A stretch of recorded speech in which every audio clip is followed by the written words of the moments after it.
President Tinubu approves constitution of Nigerian side of U.S.-Nigeria Joint Working Group as part of steps to deepen collaboration in tackling security challenges in the country.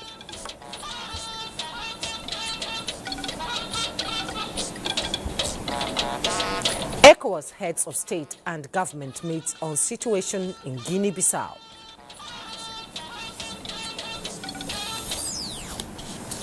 Plus, safety of students. Senate set up ad hoc committee to investigate insecurity in schools. Very good evening to you and welcome to NTA Network News. I am Jummai Yusuf. Tonight we'll be bringing you some of the latest news from across the country. And Benny Adams is on standby here in Abuja studio for the business news. Benny, what's happening in the world of business? Any good news? Well, so much in the commodities market, where coconut now is the new oil in Nigeria with more than 400 billion earnings, potential earnings per annum. I'll give you details in the course of the bulletin. I can't wait for the details. And Francisca Bella will be bringing us some exciting news in the world of sports. Francisca, what's happening? Of course, the Nigeria sports fraternity are brainstorming in Calabar to boost the fortune of sports in Nigeria. Great. And remember, you can watch the live stream of this newscast on our various handles on our social media. And you can also catch a playback of this broadcast on our YouTube channel and other social media platforms displayed on the screen. Now, let's get to our survey for this week. In the past weeks, government has had to contend with the sudden rise of kidnapping and banditry, necessitating the Senate to propose death penalty for anyone found guilty of the offense. Now we want to get your opinion. What do you think? Be part of our survey this week. Which of the following will end the hydra-headed monster of kidnapping, insurgency and banditry? A, death sentence. B, recruitment of more personnel by the armed forces and the police. C, counseling and negotiations. Let's have your take in today's online survey. I will publish them before the end of the bulletin. Now, President Bola Tinubu has approved the constitution of the Nigerian side of the U.S.-Nigeria Joint Working Group as part of steps to deepen collaboration in tackling security challenges in the country. The composition of the Joint Working Group was part of the agreement reached during the recent trip to Washington, D.C. by the National Security Advisor, Nuhu Ribadu. Nuhu Ribadu is to lead the Nigerian side of the Joint Working Group, supported by a multi-stakeholder team comprising senior officials from relevant government establishments. In a statement, Special Advisor to the President, Information and Strategy, Bayo Onanuga, stated that members of the Joint Working Group include the Minister of Foreign Affairs, Minister of Defense, Minister of Interior, Minister of Humanitarian Affairs, Chief of Defense Staff, DG National Intelligence Agency, and the Inspector General of Nigeria Police Force. Ms. Idayat Hassan of the National Security Advisor's Office and Mr. Paul Alabi of the Embassy of Nigeria in the U.S. will serve as the Secretariat. Now, President Tinubu urged the working group to work assiduously with its U.S. counterpart to ensure smooth operationalization of all agreements across sectors.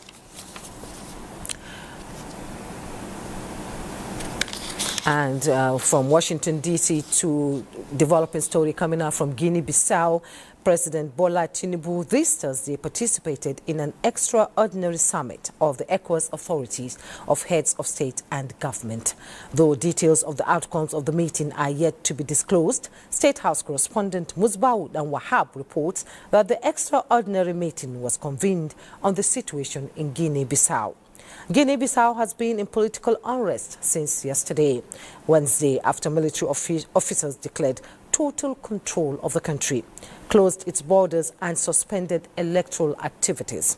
Apart from the leaders of the ECOWAS member states, Chairperson of the African Union Commission, Mahmoud Ali Yusuf, also took part in the emergency meeting. Meanwhile, the federal government condemns strongly the military coup in Guinea-Bissau, leading to what it terms the unconstitutional change of government that threatens regional stability. A statement by the Ministry of Foreign Affairs states that the coup represents a blatant violation of ECOWAS protocols on democracy and good governance, which explicitly rejects any accession to power through unconstitutional means.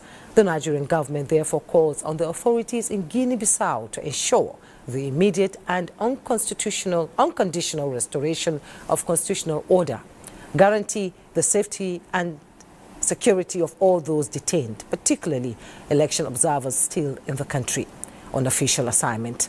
The statement urges all actors to exercise restraint, respect the will of the people, and allow the electoral process to conclude peacefully and prioritize peaceful dialogue and respect the will of the people of Guinea-Bissau. The federal government demands that perpetrators be held accountable while reaffirming to work closely with ECOWAS and the African Union, regional and international partners in ensuring peace and stability across the African continent. Now, in furtherance of its resolve to ensure safety and security for students and teachers in areas affected by banditry and other security challenges, the Nigerian Senate has set up an ad hoc committee to investigate the implementation of the Safe School Initiative. The Safe School Initiative was introduced to prevent breach of security in learning environment. National Assembly correspondent Lami Ali tells us more. And they are to work and report back to the Senate. The 13-member ad hoc committee, as announced by the President of the Senate, Godswill Akpabio, at plenary, is tasked with investigating the funding and expenditure of the Safe School Initiative, which was launched in 2014. The decision to conduct the probe was reached last week when Senate discussed the recent abduction of students in schools, as it wondered how the security breach occurred when the initiative was in place. Meanwhile, Senate has taken the first reading of the Terrorism Act Amendment Bill as it pushes for death sentence without option of fine on kidnapping and all other terrorism-related offences. Bill to amend Nigerian Army University Bill Borno State passed second reading. In the appointment of Chancellor and Pro-Chancellor, the current law does not clearly harmonize the appointment process. To make it in consonance with best practice with regard to administration, the university had taken up and they are doing very well.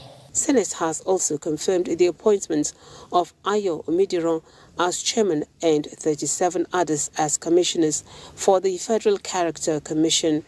In another development, the Minister of Health, Mohammed Ali Pati, joined other stakeholders at a public hearing in the Senate on a bill that seeks the usage of some percentage of tax from sugar-sweetened beverages to fund interventions in the health sector. This additional revenue stream will help close critical deficits while ensuring the funds are used for their intended purposes. There's a trade-off between what comes by way of excise duties and what goes into the health sector. This bill is not only encouraging, but it represents a progressive, evidence-based approach to public health financing. We believe that frequent excise increase risks contracting the manufacturing sector. We believe that Nigeria must therefore avoid public health policies that unintentionally create economic hardship. The committee reassured all that despite disagreements among stakeholders on the proposed legislation, the Senate will ensure transparency and fairness in the entire process. From the National Assembly, Lami Ali, NTA News. Still on security matters, lawmakers in the House of Representatives have continued the advocacy to beef up national security by calling on the security agencies to step up their game in intelligence gathering and deployment of modern technology to track terrorists and other perpetrators of crime. National Assembly correspondent Mitere Ipen has details. Police, the army. The debate on national security gets intense in the Green Chamber on the third and final plenary session of the week. We cannot pretend that these threats are isolated. The crisis is now national and the suffering is real. Bullets alone cannot kill ideology. It is high time we tackle the issue of unemployment. I say kudos to Mr. President for declaring the state of emergency. But unfortunately, Mr. Speaker, the reward system in the Nigerian police is weak. We have enough force in this country to solve the problem, and that is what the Commander-in-Chief is taking the step forward. Critical questions are asked regarding the capacity of the intelligence agencies. NSA or DSS is being abused through a video. They will go after that person and track their location. Why is this one so difficult to track? The United Arab Emirates has released names of terrorist sponsors. In this country, the names of these sponsors are yet to be released to face justice. What message are we passing? Create a national intelligence fusion center for real-time sharing of information. Deploy technology in such a way that will enhance our forces. To buy more drones and digitalize our security. As parliamentarians make recommendations, timely justice delivery is considered a deterrent to terrorist activities. There's this idea that justice is served differently, and it affects the problem. Establishment of special court or tribunal to try terrorism-related offenses. A resolution of the House on National Security is expected next week from the National Assembly. Mitaire Ikwe, NTA News. In the meantime, the Southern Governors Forum has resolved to establish a zonal security fund with member states contributing to a dedicated pool to support regional security operations and enhance capacity building across the region.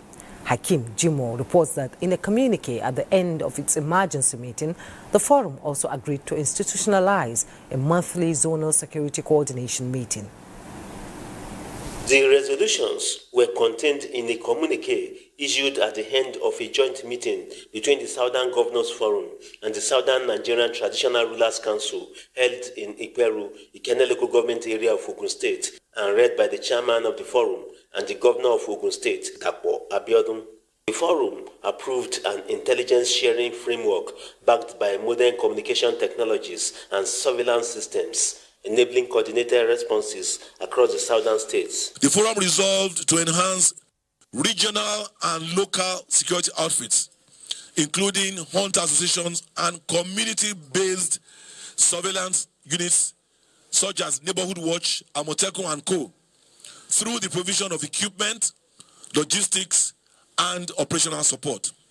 The communique encouraged state governments to collaborate with the National Identity Management Commission to implement a unified resident identification system in the region. The forum urged state governments to work closely with traditional rulers to regulate land allocation to curb indiscriminate practices that can heighten security threats. It wishes to reassure all our citizens that Southern Nigeria remains united, we remain indivisible, and we are committed to peaceful coexistence across religious and cultural lines. From Ikperu in Ogun State, Hakeem Jimo, NTA News. Meanwhile, 3 days after the presidential directive, about 12,000 officers have been recalled from VIP protection assignments. Inspector General of Police Kayode Betokun announced this at a meeting with strategic police managers at the force headquarters, Abuja. Francis Form tells us more. Criminal elements must not only be intercepted, they must be outmaneuvered. It is the first major strategic managers conference following recent security breaches in some parts of the country. Addressing the session, IGP Egbetokun describes the meeting as a decisive moment for Nigeria's internal security architecture, urging senior police commanders to intensify proactive intelligence-driven policing. He cited the recent attacks in Kwara, Kebbi, and Niger states as reminders of the evolving nature of insecurity. Peace maintained in one location and violated in another is not peace. In the immediate, we are neither going to sleep nor give ourselves accolades until every pupil abducted from St. Mary Catholic School in Niger State is rescued unhurt and united with their families. To strengthen security coverage nationwide, the IGP announced a series of operational adjustments, including the deployments of personnel to high-risk areas. A total of 11,566 personnel have been recalled and will be deployed to active policing duties immediately. Egbetokun further disclosed that a total of 8,202 suspects have been arrested nationwide. Francis from NTA News. We'll take a pause to pay some messages. The news continues in a moment. Don't go away. Beating heart of Owerri, business never sleeps. From sunrise to sundown, the wheels keep turning. And behind... You're watching NTA Network News, and let's bring you up to speed with other matters as the Minister of Information and National Orientation, Mohammed Idris, wants members of the APC support groups to also serve as watchdogs of the party's manifestos and the administration's 8-point agenda.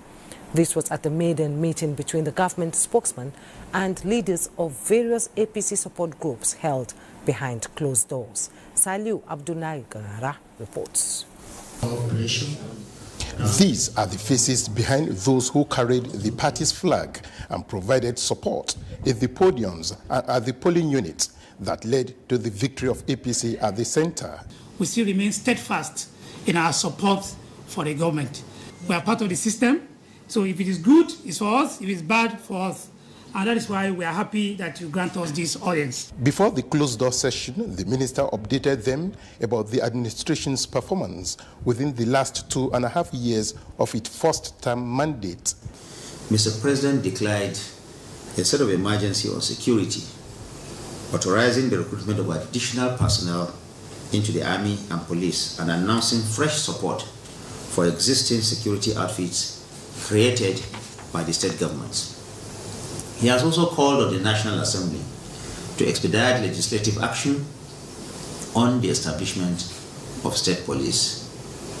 The newly established Ministry for Livestock Development and the state governments will continue to work together to put a stop to open grazing and replace it with ranching.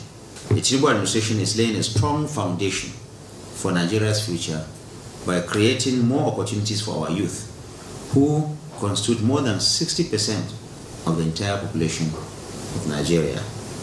We have an unprecedented number of youth heading ministries, departments, and agencies. Like its bold signature campaign messages, he said the administration is creating a sustainable future for Nigeria and Nigerians.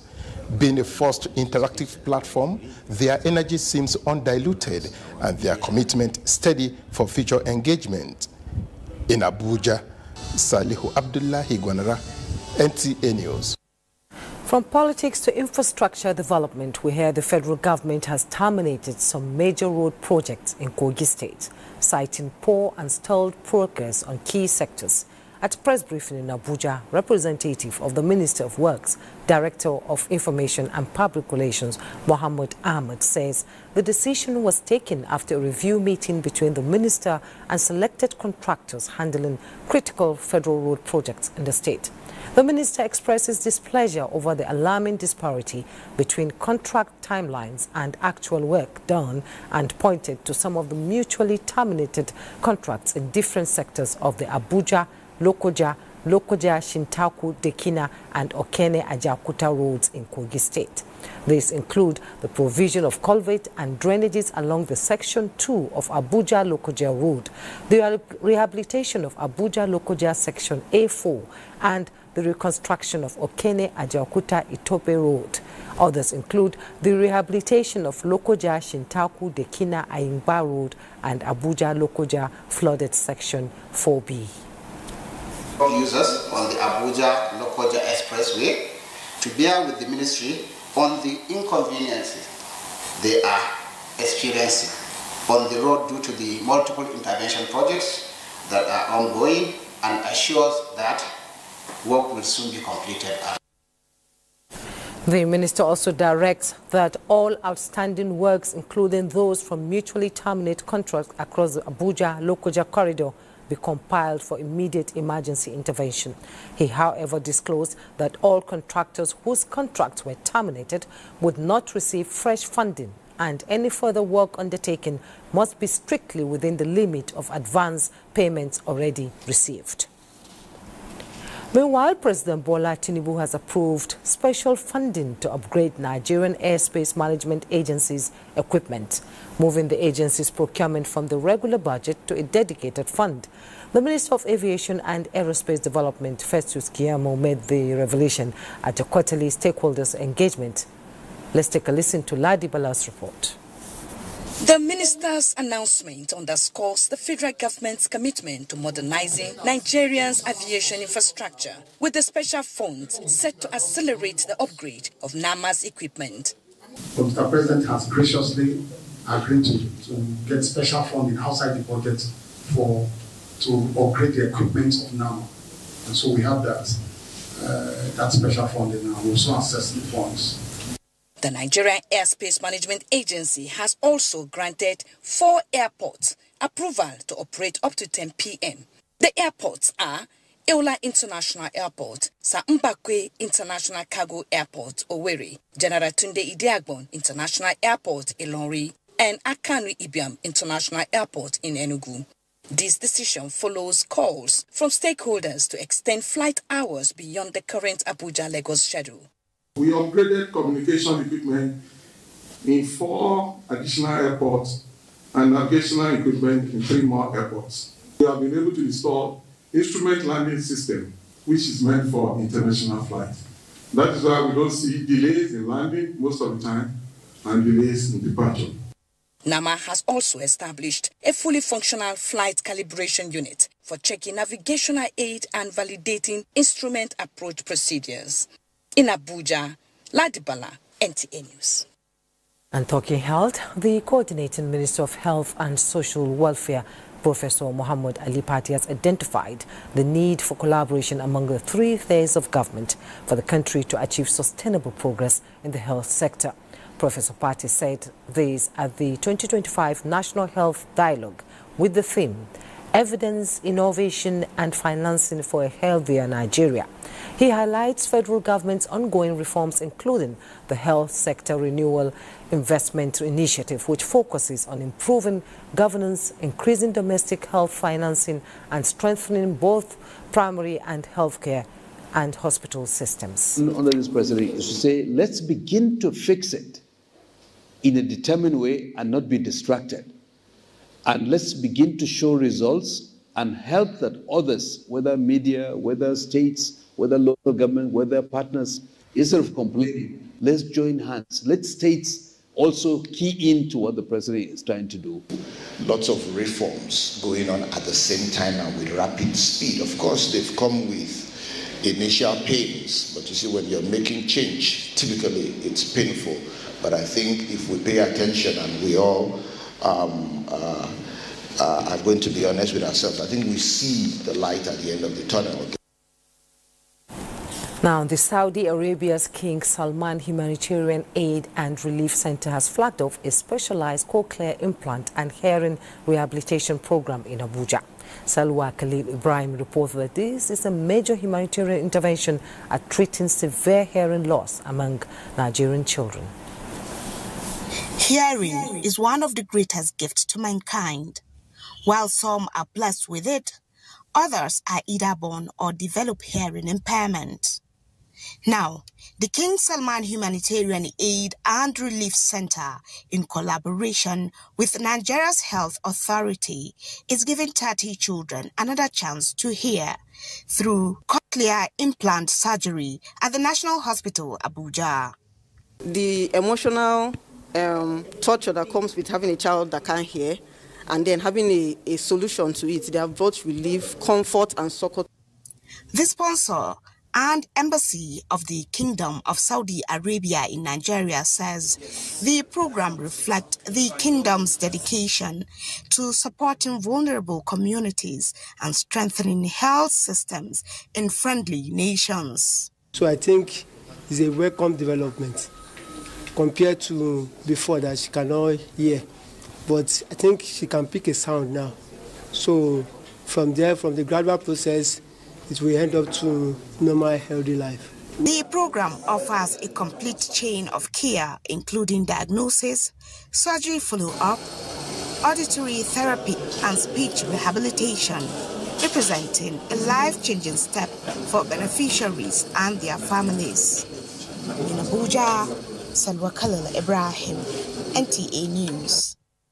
On the role of the media into society, Vice President Kashim Shettima is expected to chair this year's International Press Institute, IPI, Nigeria Annual Conference and AGM, with a cross-section of important dignitaries also in attendance, underscoring the significance of organization's flagship event. The Vice President will be leading a group of eminent personalities from home and abroad at the 2025 IPI event holding on the 2nd of December at the Nikon Luxury Hotel, Abuja. Among the personalities gracing the IPI 2025 roundtable are the Minister of Information and National Orientation, Mohammed Idris, Director Generals and heads of public as well as private broadcasting media, DGDSS, former Information Minister Lai Mohammed, cream of the academic community, media veterans and presidents of professional bodies in the media sphere.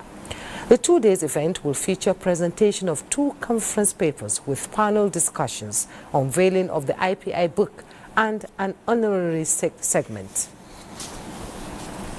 Meanwhile, when national branding becomes stronger, we collectively uphold ethical values, protect public resources, and refrain from actions that tarnish the country's image. Minister of Information and National Orientation Mohammed Idris said this in a message at the Nigerian Institute of Public Relations, NIPR, FCT Chapter's 35th Anniversary Conference with the theme, Leadership for Inclusive Development and National Branding. Hamban Jabani reports. As agents of reputation, institutions and citizens all play crucial roles in shaping how the world perceives Nigeria. Every action, policy and communication contributes to the nation's image either positively or negatively. PR professionals believe that managing a country's reputation is not the responsibility of government alone. It is shared duty that demands professionalism, integrity and consistent messaging. Minister of Information and National Orientation, who address these issues, emphasize that working together requires rejecting divisive tendencies, embracing unity and supporting institutions that promote transparency and accountability. President Bola Ahmed Tinubu is repositioning the country for optimum performance. It's the time for all of us to come together as a nation to say that, look, this is our country, we have a challenge, but we must all focus and build it together as a nation. It is time for us to teach our young people, for them to know that the reputation of this country is more important than every individual. And who are those that can do this for us? The Nigerian Institute of Public Relations. Speaking on the theme, Leadership for Inclusive Development and National Branding, former Justice of the Supreme Court, Justice Amina Adamu Augi, stated that to build a Nigeria that can proudly be presented to the world, all citizens must act as custodians of the nation's reputation. Inclusive developments matter for nation branding because, one, it improves global reputation. Countries that are equitable, stable, and just attracts positive global attention. Let us be agent of reputation in whatever field we find ourselves. Do not pretend to have integrity. Let people go there, give the actual information, not just give hearsay. So in that area, we need that collaboration with the Institute. The conference agreed that by showcasing success stories, promoting civil responsibility, and celebrating Nigeria's strength from cultural and creativity to innovation and resilience, Nigeria can reinforce a reputable national identity and position itself to take its rightful place on the global stage. Hamad Jabani, NTA News. Moving on, Africa's leading skincare product, Nivea, manufactured by Bezov, is rolling out 3 billion naira worth of rewards for customers, with 3 SUVs and 10 slots for winners to travel to Madrid in Spain. The unique promo runs from December till March 2026. Samuel Johnson has details of the report. Giving out 3 Shangan CS35 SUVs. With several customers-friendly activities and corporate social responsibility events to its credit, Nivea is at it again. This time, customers of Nivea products and users of the leading skincare products are in for a sweet and rewarding experience as the company rolls out different categories of prizes. The customer-oriented promo provides equal opportunities for all users of Nivea products. As soon as you address the need that's relevant to the Nigerian consumers, they will definitely reward you with their loyalty, trust, and also patronage. So we are really excited about the prospect for the Nigerian market. So at the end of the promotion, we would have had 120 people that would have won 1 million naira per week, as well as 600 people that would have gotten the 50,000 naira voucher. And at the end, we will take all the entries that have participated and reward them as follows. One person will win 5 million naira, somebody else will win 3 million naira, and the last person will win 2 million naira. We will be flying 10 people to Spain to go and watch Real Madrid live. The 10 slots for winners of trips to watch Real Madrid Football Club play at the new Santiago Bernabeu Stadium in Madrid is to strengthen the partnership with Real Madrid as a football club while rewarding the customers and users. Long term, what we expect from this also is Nigerians using Nivea, whether for the first time or as loyal consumers, will have healthier skin. So for every shopper that buys and enjoys the airtime, you can only participate only 3 times for the draw. The promo, which runs for 4 months, has approval of relevant agencies of federal and state governments with transparent processes. In Lagos, Samuel Johnson, NTA News. The news continues in a moment.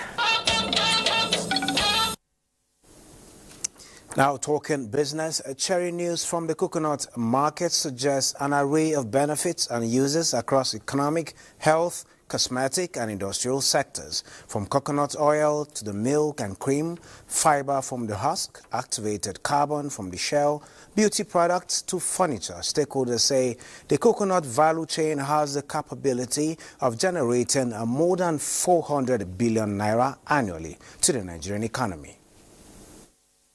We can tentatively generate over 400 billion naira from coconuts annually. It doesn't take so much than determination. I want to encourage everybody, join the COSIN project initiative, coconut sufficiency in Nigeria. 10,000 hectares in each of the coconut communities. And looking at the stock market, the market is positive with 33 gainers against 20 losers, with the benchmark all share index up by 0.12%. South African market is experiencing a downtime as investors embark on profit-taking of major stocks, leading to a 1.31% decline. And the Tunisian tune index is looking not so bad. It's a marginal decline of 0.16%. That is it on business at this time. It's time for another break. Thank you, Benny. And still talking business, the 5th edition of the Arab-Africa Trade Bridges Board of Governors meeting has opened in Abuja. Thimuti Yusuf reports that the meeting tagged B2B Agribusiness Matchmaking event is declared open by Nigeria's Minister of Finance and Coordinating Minister of the Economy, Wale Edu. His report. The Arab-Africa Trade Bridges Program recently held its 4th Board of Governors meeting in Tunis, Tunisia, aiming to boost economic cooperation and trade between Arab and African countries. It's the 5th edition holding in Abuja, Nigeria, bringing together key stakeholders. The meeting focuses on food security with a $1.5 billion program established to address pressing challenges in the Arab and African region, as well as promoting regional value chains, trade finance and export credit insurance, with a special emphasis on sectors like agriculture, healthcare, infrastructure and petrochemical. We are here looking at ways in which investments can be unleashed. And in this particular case, cross-border, intra-African investments. So that really is the heart of what we are doing here. It's really important that you seize this opportunity to go forward. Agribusiness is no doubt one of the fundamental aspects of any economy. It's important for economic diversification. With the theme catalyzing Arab-Africa trade, unlocking new frontiers in food and agribusiness trade, all of the 11 member countries of the Arab-Africa Trade Bridges are participating in this 5th edition of the Board of Governors meeting. Timothy Yusuf, NTA News. We'll be right back. You're watching NTA Network News, and sports is up next. Francisca is standing by. Francisca, hello, Jumai. Hello, Jumai. Welcome to Sports Update. Now, stakeholders in the Nigerian sports sector are brainstorming in Calabar as the technical session of the 2nd National Council on Sports takes center stage. The session is the engine room for sports policy formation, where actionable recommendations guiding the future of Nigerian sport are shaped. NSC DG Bukola Olopade expects the meeting to drive for commercialization, athlete welfare improvements, and long-term structural transformation across the sports ecosystem. In the next 5 to 6 years, we want to see a system where the sports economy is beginning to resonate with our athletes, with corporate bodies, entrepreneurs, where we have a value exchange system between sports stakeholders and potential sponsors. Now, as part of activities marking the 2025 World AIDS Day, the National Agency for the Control of AIDS and its partners have organized a basketball awareness program in the Federal Capital Territory, bringing together male, female, and veteran players. Beyond the action on the courts, medical teams offered free HIV testing, counseling, and sensitization on prevention and anti-stigma. The tournament concludes on Saturday. I believe sports is something that unites us, and we believe that basketball is something that we've not given due attention to. So we're using this forum to sensitize the young ones. Using sports, I think, is going to propagate more to a lot of youth, most importantly, because it affects. Meanwhile, Niger Porters have secured a place in the Nigerian Basketball League after finishing top at the Bago Division 1 tournament held in Mina. The event marked the return of competitive basketball to the newly renovated indoor sport hall in Mina. 14 years after the facility was abandoned, 5 teams from the Savannah Conference competed for the single qualification slot to Division 1. It's not qualifying that matters, but to be able to achieve the purpose of this, we must rebuild our team. We have to go back to the grassroots. That's where the sport begins. That's it on sport. It's back to Jumai. Thank you, Francisca. Renowned Islamic scholar and leader of Tijaniya sect, Sheikh Dahiru Usman Bauchi, dies at the age of 101, leaving behind a legacy of spiritual guidance and Islamic scholarship. Notes Ma'azu Hassan shared into his remarkable biography and lifetime contributions to Islam. President Bola Tinubu, I'll begin from the beginning again. President Bola Tinubu mourns the late leader of Tijaniya Muslim Brotherhood, Sheikh Dahiru Usman Bauchi, at 101 years, describing him as a moral compass who dedicated his life to teaching and preaching. President Tinubu says Sheikh Bauchi's loss is monumental, not only to his family and teeming followers, but also to the nation. The president records the blessing and moral support he received from the late Sheikh in the runoff of the 2023 election, describing him as a teacher, a father, and a voice of moderation and reason, and an advocate of peace and piety. He also urges the late cleric's followers to immortalize him by holding on to his teachings of peaceful coexistence. And the family of Edem Okon Umana has announced the death of Miss Arit Edem Okon, aged 86. Burial arrangements include opening of the mourning house on Wednesday, 26 November 2025, which follows by condolence visits by groups, friends and well-wishers on Thursday, 27th November 2025. The wake will hold on Friday, 28 November 2025 at the deceased compound, Ikot Ani Itam, in Itu local government area, Akwa Ibom State. The lying in state and funeral service will hold at Apostolic Church, Ikot Ene district, at her hometown, Ikot Ene Itam in Itu local government. The late Mrs. Arit Edem Okon is survived by children, grandchildren, great-grandchildren, and other relatives, including Basi Ita Epang of NTA.